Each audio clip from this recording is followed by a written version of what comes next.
So I want you to think about this, Compass.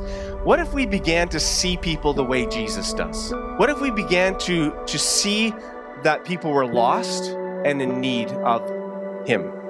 What if we began to see people rather than just people for people's sake, but what if we began to see people as eternally separated from life, from the light of the world? Would that not change urgency? Would that not change the urgency in the sense of mission that God's called us to? So, Lord, give us eyes to see as you see.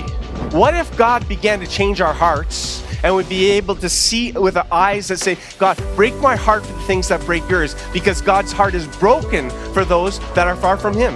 If we're honest, it's easy to move through life and not actually see people. Right? We get used to them, we get comfortable, we get focused in our own world. But when God begins to soften your heart, and when God begins to give you the eyes of him, that we would see what he sees, man, that would transform our lives.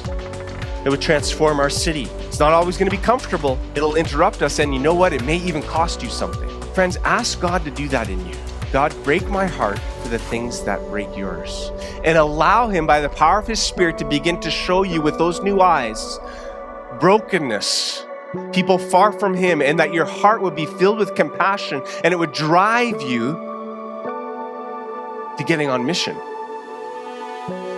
Proclaiming the good news of Jesus into that brokenness and into that darkness. God, would you do that for us? God, break our hearts for the things that break your heart.